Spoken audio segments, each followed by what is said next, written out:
본문은 이스라엘 백성들이 애굽에 들어온 후 무려 430년 만에 이루어진 출애굽, 무려 4세대가 흐른 후에야 이루어지는 하나님의 약속의 성취를 우리에게 보여줍니다. 오늘도 이 말씀을 통해서 우리에게 들려주시는 하나님의 특별한 음성이 들리기를 바랍니다. 그리고 이 말씀을 통해서 우리에게 새롭게 깨닫게 하시는 그런 하나님의 은혜가 있는 귀한 시간이길 축복합니다. 자, 이제 집중하십시오. 바로 봅시다. 37절입니다. 같이 읽죠. 시작. 이스라엘 자손이 라암셋을 떠나서 숫곳에 이르니 유아 외에 보행하는 장정이 60만 가량이요. 애굽에 내려진 10번째 재앙 뭐죠? 장자의 죽음.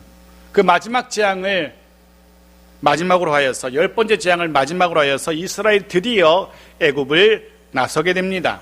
오늘 본문은 이스라엘이 라암셋을 떠나서라고 그렇게 기록합니다. 라암셋, 이 지역은 고센 지역에 속한 동네로 이스라엘 백성들의 정착지이고 주된 거주지입니다. 그리고 그곳에 애굽의 국고성 비돔과 라암셋이 있는 곳이기도 하죠. 네, 애굽은 비돔과 라암셋 이 두 곳의 국고성, 즉 큰 거대한 성과 같은 창고를 지었습니다. 물론 이스라엘 백성들의 피와 땀으로 세워졌던 국고성 창고였죠. 라암셋은 그런 곳입니다. 이스라엘 백성들의 피와 땀, 눈물이 가득한 곳입니다. 그런데 이제 이스라엘이 그곳, 말 그대로 한많은 라암셋을 애굽을 떠나게 됩니다. 새로운 삶을 향해 출발합니다. 새로운 땅을 향해서 출발합니다. 무려 4대 400년, 정확히는 430년 만의 일입니다. 창세기 15장 16절 말씀 보십시오. 같이 읽죠. 시작. 내 자손은 4대 만에 이 땅으로 돌아오리니 이는 아모리 족속의 죄악이 아직 가득 차지 아니함이니라 하시더니, 하나님께서 이미 조상 아브라함에게 하셨던 약속입니다. 그 약속이 무려 430년 만에 성취되고 있는 겁니다. 생각해 보십시오.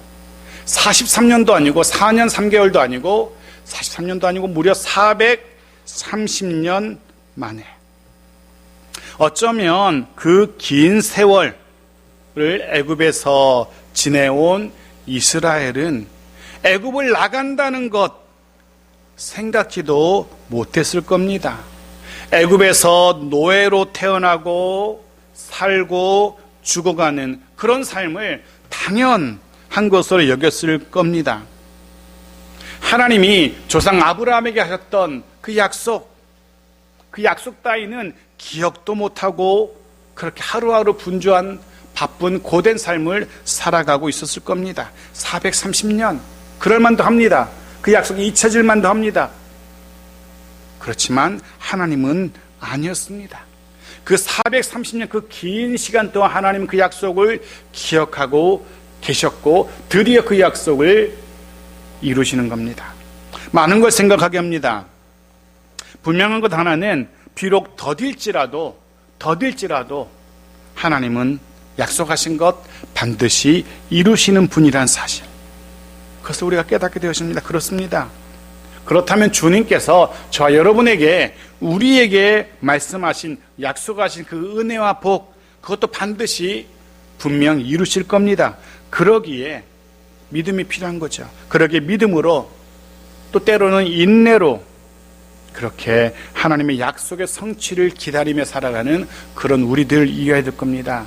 중간에 포기하거나 좌절하거나 할 필요가 없는 겁니다. 왜? 하나님이 반드시 하나님의 때가 되면 이루실 것이기 때문에 해서 오늘의 현실 때문에 좌절하거나 무너지거나 하지 말아야 됩니다. 또 하나, 그 긴 기간 430년 무려 4대를 거치는 동안 70명으로 애굽에 들어왔던 이스라엘은 오늘 본문에 기록되는 것처럼 장정만 60만에 이르게 됩니다. 민수기는 출애굽의 인원을 정확하게 60만 3,550명이라고 그렇게 계수하고 있습니다. 물론 성인 남자만, 성인과 남자만 계수한 60만 3,550명입니다. 그렇다면 어린아이들과 여인들을 모두 더한다면 적어도 그 3배, 4배는 적어도 200만 명은 넘어서지 않을까 그렇게 추측하죠. 최소 200만 명은 넘어서는 큰 공동체입니다. 시작은 70명, 보잘것없고 미약했지만 200만 이상의 엄청난 규모로 성장한 겁니다. 사실은 단 하루도 버티기 힘들 것 같았던 그런 고달픈 애굽에서의 노예 생활이었습니다. 그런 하루하루를 살아갑니다. 아마도 하루에도 몇십 명씩, 아니 어쩌면 몇백 명씩 그렇게 그 고된 노동을 이기지 못하고 죽어 나갔을 겁니다. 그런 날들이었습니다. 그런데 그 기간을 다 마치고 그 결과를 봤더니 보십시오. 결국 이스라엘 공동체, 이토록 엄청난 규모의 공동체로 성장해 있었습니다. 정말 말 그대로 하나님의 은혜라는 것 말고는 설명할 수 없는 결과물이었던 겁니다. 하나님은, 우리 하나님은, 저와 여러분의 하나님은 그런 하나님이십니다. 창대케, 창성케 하신 하나님이십니다. 사랑하는 성도 여러분, 그렇게 형통케 하시고 창성케 하신 하나님의 은혜가 임하는 우리들에게 바랍니다. 하나님의 은혜 외에는 설명이 불가능한 그런 복되고 평안한 창성케 되어지는 우리의 가정과 일터이길, 그리고 우리의 자녀들이기를 간절히 소원하며 축복합니다. 38절입니다. 같이 읽죠. 시작. 수많은 잡족과 양과 소와 심이 많은 가축이 그들과 함께 하였으며. 애굽을 나서는 이들은 히브리 민족, 즉 이스라엘 공동체만이 아니었습니다. 그 외에 애굽인들을 포함한 여러 다른 이방 민족, 본문은 잡족이라고 표현하는 여러 민족들이 함께합니다. 물론 심이 많은 가축도 함께합니다. 물론 이건 역시도 다른 여러 민족이 그 공동체에 함께 섞여서 애굽을 나오는 것도 이미 아브라함에게 하나님이 하셨던 약속의 결과이기도 합니다. 보십시오. 창세기 12장 3절입니다. 같이 읽죠. 시작. 너를 축복하는 자에게는 내가 복을 내리고 너를 저주하는 자에게는 내가 저주하리니 땅의 모든 족속이 너로 말미암아 복을 얻을 것이라 하신지라. 아멘. 하나님이 아브라함에게 하셨던 말씀입니다. 이 말씀대로 이스라엘 민족뿐 아니라 이스라엘 민족을 축복하는, 이스라엘 민족과 함께하길 원하는 모든 민족들, 다른 민족들도 이스라엘이 받는 복을 함께 받아 누리게 됩니다. 어쩌면 어부지리인 것 같습니다. 이방 민족이 처음에 하나님 택한 민족도 아닌데 이스라엘과 함께하는 것 때문에 그들도 하나님의 복을 받는, 복을 누리는 그 공동체의 일원이 되는 겁니다. 물론 그들의, 이스라엘 백성과 함께하는 이들의 공통점이 있습니다. 모두가 다 여호와 신앙을 가지게 되는 자들이라는 겁니다. 모두 여호와 신앙을 가진 자들이라는 겁니다. 그냥 나중에 보면 알겠지만 그냥 이방 민족이 이스라엘과 함께한다는 것만으로 하나님의 복을 누릴 수 있게 되는 게 아닙니다. 여호와란 신이 애굽에 내리는 그 많은 재앙들을 목격하면서, 그리고 그 재앙으로 인해서 애굽에 그 무섭게 느껴졌던 그 모든 신들이 여호와 신 앞에서 처참하게 무너지는 것을 목격하면서 그들은 깨닫게 됩니다. 애굽의 신들이 아니라 이스라엘 백성들, 히브리 민족의 신 여호와가 참 신이구나, 이것을 깨닫게 되어집니다.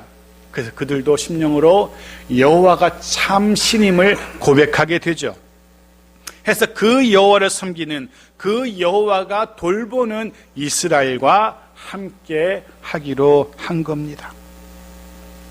그 삶을 위해서, 그런 이스라엘과 함께하는 그런 선택을 위해서 어쩌면 이들은 애굽에서의 제법 안정된 삶을 포기해야 했을 겁니다. 내일이 예상되는, 예측 가능한 그런 안정된 삶. 자고 일어나면 이런 일을 하게 되고 저런 일을 하게 되고, 그러면 얼마의 수입을 얻고 무엇을 먹고 살지 예측이 가능한 애굽에서 삶이었지만, 이스라엘과 함께하기로 한 순간부터 내일을 모르는, 어떤 일이 일어날지 모르는 그런 내일을 감수해야 됩니다. 엄청난 대단한 믿음이 필요한 그런 선택, 그런 결단이었을 겁니다. 애굽을 나서서 어떤 삶이 이어질지, 여호와 하나님의 자신을 어떻게 인도하실지 무엇 하나 확실하지 않은 불확실한 내일입니다. 그럼에도 불구하고 그들은 애굽에서 보았던 그 여호와의 능력을 신뢰했기에 과감하게 지금의 삶을 내려놓습니다. 그리고 이스라엘 공동체와 함께 합니다. 그들의 선택이 후에는 엄청난 복으로 돌아오게 되는 것을 우리가 보게 되었습니다. 그들도 가나안에 들어가서 하나님의 약속의 땅을 누리는 약속의 백성 지위를 누리게 되죠. 물론 여기서 우리가 또 하나 짚고 넘어가야 할 한 가지 더 있습니다. 이 시대의 교회 공동체 역시 마치 이스라엘 공동체처럼 열린 공동체이어야 한다는 것. 여호와 신앙을 고백하는 이들이라면 그가 누구이든 함께하는 공동체, 그 공동체가 오늘날의 교회여야 된다는 거죠. 로마서 10장 13절에서 바울은 이렇게 선언합니다. 같이 읽어볼까요? 시작. 누구든지 주의 이름을 부르는 자는 구원을 받으리라. 누구든지. 이 표현에 우리가 주목해야 됩니다. 누구든지. 누구는 되고 누구는 안 되는 그런 공동체가 아닙니다.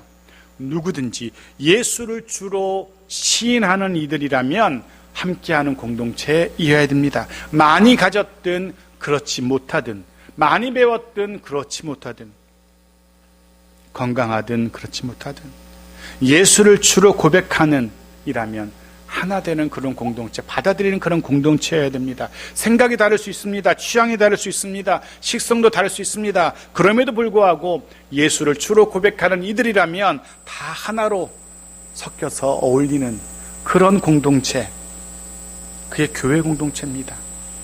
마치 그 옛날 이스라엘이 그랬던 것처럼 우리의 창성의 공동체도 그런 공동체이기를 간절히 소원합니다. 사실 조금 마음에 안 드는 부분들이 있을 수 있죠. 누군가를 바라보면 왜 저럴까? 왜 저렇게 말하고 왜 저렇게 행동하고 할까? 하지만 그것 인정하고 있는 그대로 인정하고 같은 신앙을 고백하는 이들이라면 하나로 그렇게 어울려서 섞여서 죄 몸을 이뤄가는 그런 공동체이기를 바랍니다. 이스라엘의 공동체가 그랬습니다. 그렇게 엄청난 규모의 공동체가 그 밤에 애굽을 나섭니다. 보았던 것처럼 힘이 많은 가축들 그들과 함께합니다. 아마 대단한 장관이었을 겁니다. 대단한 광경이었을 겁니다. 그렇게 이스라엘 공동체가, 아니 여호와 신앙 공동체가 애굽을 나섭니다. 나서는 모습을 보십시오. 39절 같이 읽죠. 시작. 그들이 애굽으로부터 가지고 나온 발견되지 못한 반죽으로 무교병을 구웠으니 이는 그들의 애굽에서 쫓겨남으로 지체할 수 없었음이며 아무 양식도 준비하지 못하였음이었더라. 이미 나눈 말씀입니다. 워낙 급하게 쫓겨나듯 애굽을 나와야 했기에 아무 양식도 준비할 수 없었습니다. 그저 반죽 상태로 남아있는 무교병, 그거 겨우겨우 들고 나올 수밖에 없었습니다. 비록 화려한 음식, 좋은 것들 가지고 나올 수 없었지만 이스라엘은 너무도 기쁜 마음으로, 비록 그 딱딱하고 맛없는 무교병 그것만 먹어야 했지만 그럼에도 불구하고 행복한 마음으로 애굽을 나올 수 있었을 겁니다. 물론 그것도 하나님의 인도하심이었고 그건 역시 하나님의 은혜였습니다. 그런데 저는 그 거꾸로 그런 생각을 해봅니다. 말씀을 묵상하면서 그런 생각을 해봤어요. 그렇게 급하게 준비되지 못한 모습으로 애굽을 나서는 이스라엘의 모습을 묵상하면서 하나님 나라를 향해서 걸어가는 우리 평소에 우리의 삶 속에서 무엇을 준비하며 살아가고 있는가, 무엇을 준비해야 될까, 그런 묵상을 잠시 해보았습니다.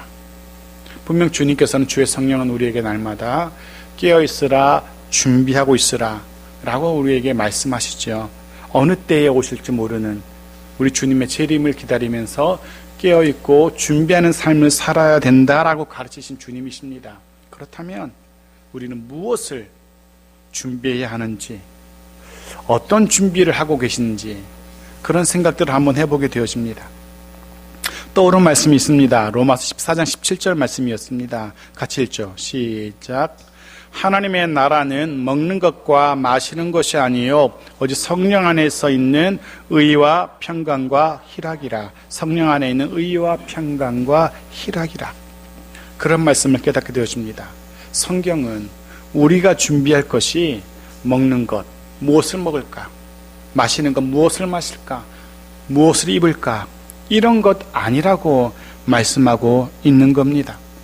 사실 이것들, 이 땅을 살아가는 모든 사람들이 준비하는 것들이죠. 원하는 것들이죠. 여기저기 쌓아놓고 차곡차곡 준비하는 그런 것들입니다. 많으면 많을수록 가슴 뿌듯한, 배부른 그런 것들입니다. 먹는 것, 입는 것, 사는 곳, 타는 것, 뭐 이런 것들.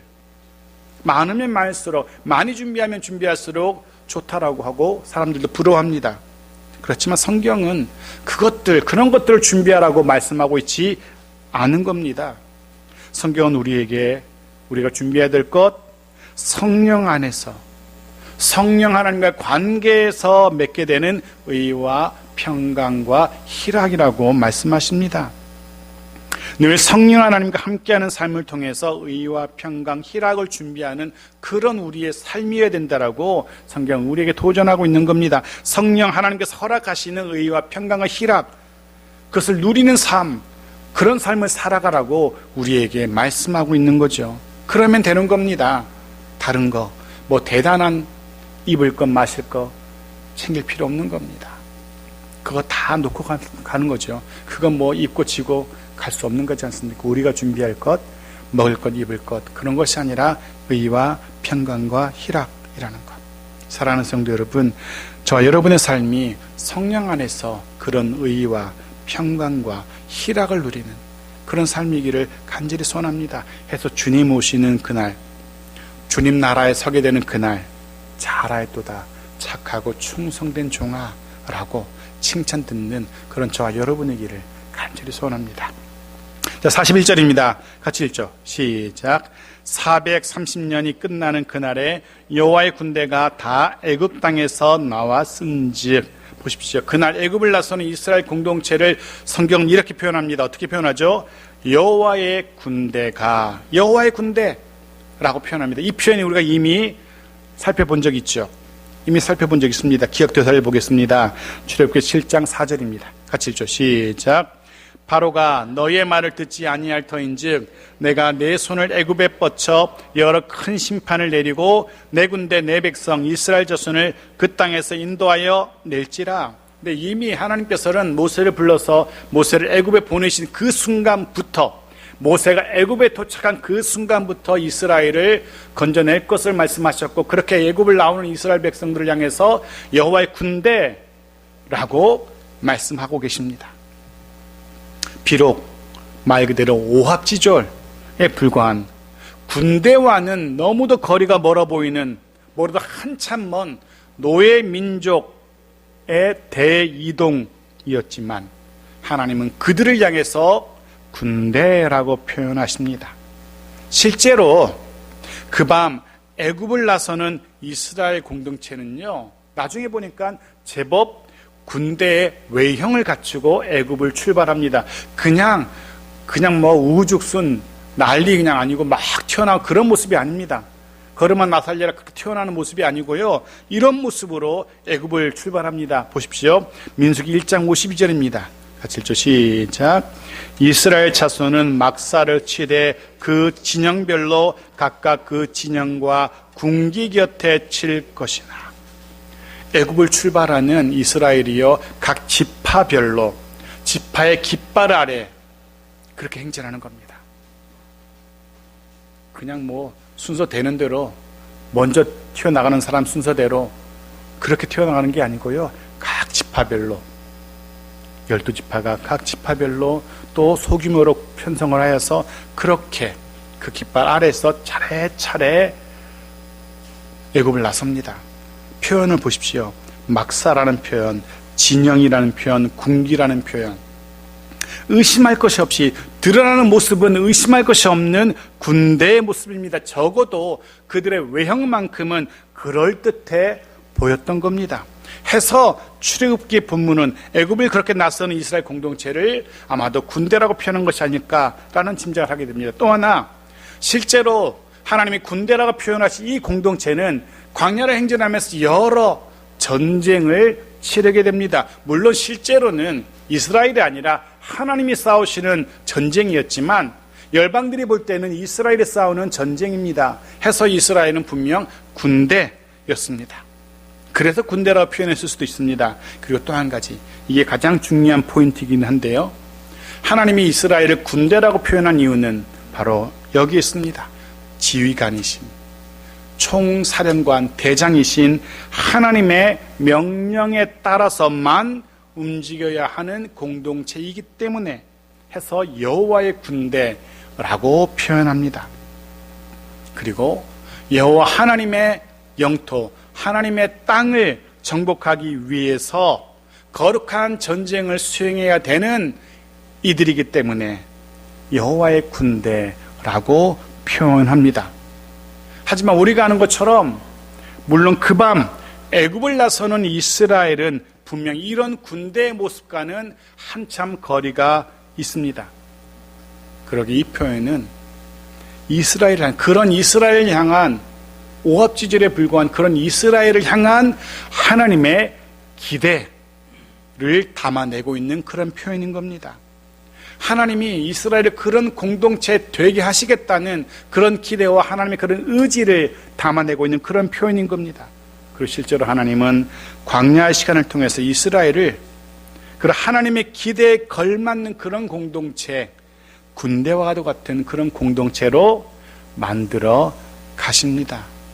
하나님의 지휘 아래, 하나님이 임명하신 지휘관의 명령 아래 일사불란하게 움직이는 정말로 제대로 훈련된 군대의 진영을 갖춘 공동체, 해서 능히 어떤 적과도 싸워서 이길 수 있는 그런 공동체로 변화시켜 가십니다.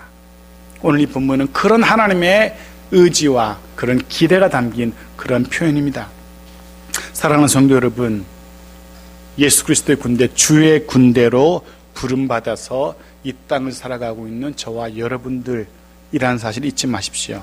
그렇다면 우리 역시 주님의 명령에 철저하게 순종하는, 그 명령에 따라서만 움직이는 그런 우리들이어야 됩니다. 주님께서 우리에게 허락하신 그 땅을 향하여 담대히 나아가고 정복해가는 그런 우리들의 삶이어야 됩니다. 주의 군대, 이 표현에 어울리는, 그 주님의 기대에 어울리는 그런 저와 여러분의 삶이기를 주 여러분을 간절히 축복합니다.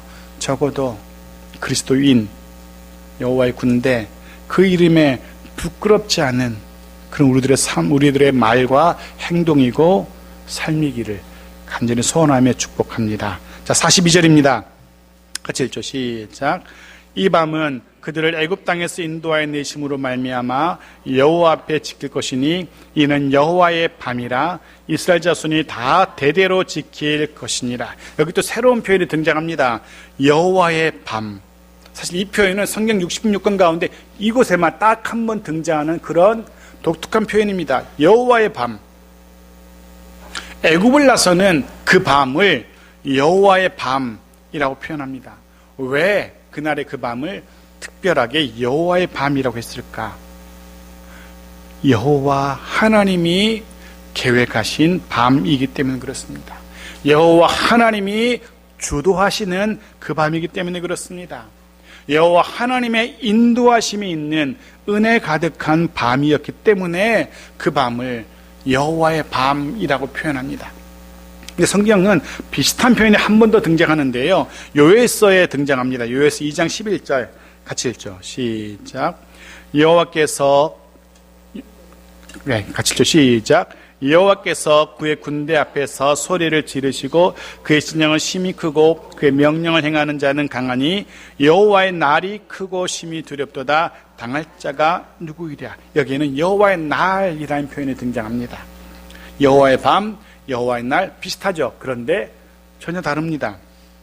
요엘서에 등장하는 여호와의 날은요, 출애굽의 그 밤과는 다르게 심히 두려운 날입니다. 무엇을 할 수 있습니까? 여호와의 밤이라고 해서, 여호와의 날이라고 해서 다 은혜 가득한 그런 날, 그런 밤은 아니라는 겁니다. 누군가에게는 여호와의 날이, 여호와의 밤이 심히 두렵고 떨리는 날입니다. 반대로 누군가에게는 그 밤, 그날은 복되고 은혜 가득한 그런 날, 그런 밤이기도 하고요. 마치 출애굽의 그 밤, 이스라엘 백성들에게는 한없이 복되고 은혜 가득한 밤이었지만 반대로 애굽 사람들에게는 말 그대로 두려움 가득한 그 밤이었던 것처럼 말입니다. 그래 기억하십시오. 우리에게 여호와의 밤, 여호와의 날, 그날은 여호와 하나님의 인도하심이 있는 은혜 가득한, 평안 가득한 그런 날들이고 그런 밤들일 겁니다. 우리의 매일의 삶이 특별히 10월의 마지막 한 주간 살아가는 우리의 삶이 그렇게 하나님이 계획하시고 하나님이 주도하시고 하나님이 은혜 베푸시는 그런 은혜와 평강이 가득한 그런 날, 그런 밤들이기를 주의 이름으로 축복합니다. 그리고 이어지는 43절부터는 우리가 이미 보았던 유월절 규례에 대한 보충적인 설명이 기록되어 있습니다. 구체적으로는 유월절의 음식을 먹을 수 있는 자, 먹을 수 없는 자를 덧붙이고 있습니다. 결론을 말씀드리면 이스라엘 백성 공동체 외에는 그 유월절에 그 양식을 먹을 수 없습니다. 하지만 예외가 있습니다.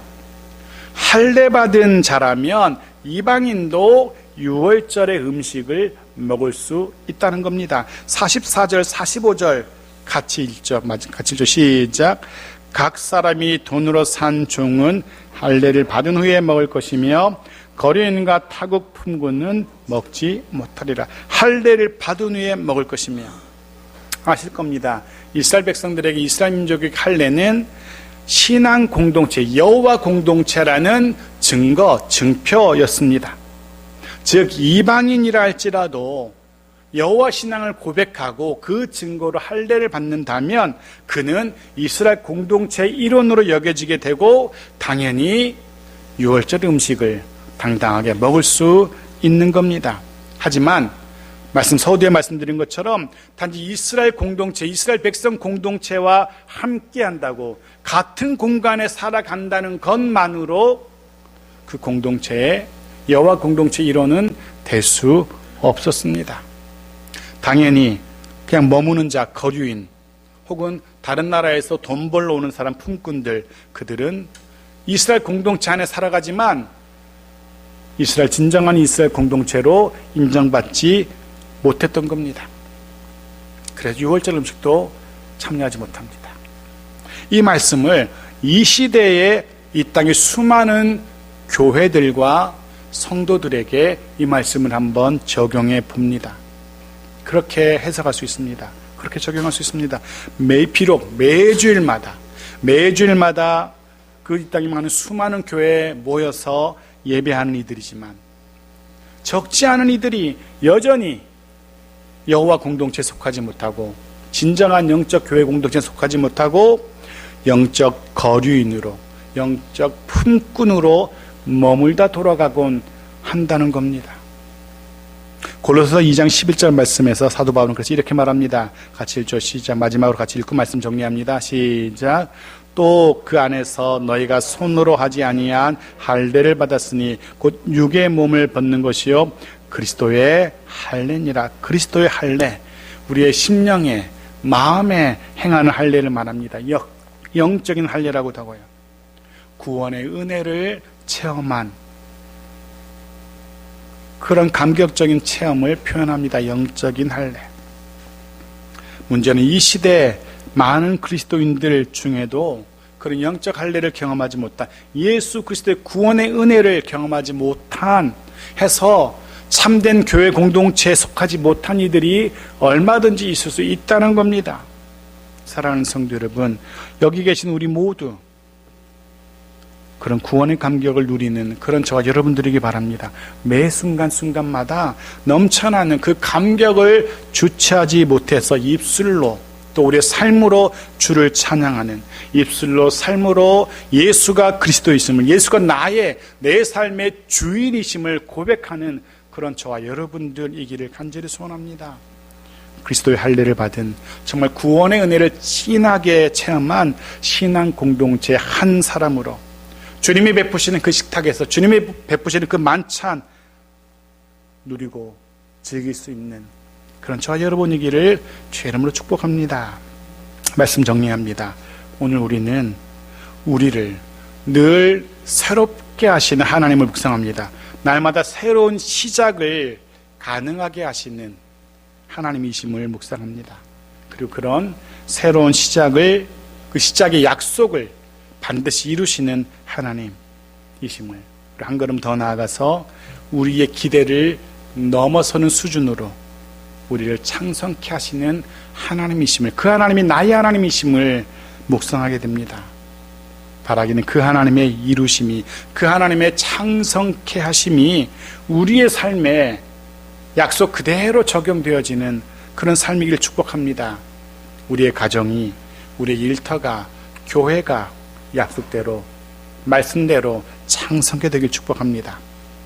또 중요한 것 하나는 일상의 삶에서, 매일의 삶에서 우리가 누구인지 그 정체성을 잊지 말아야 됩니다.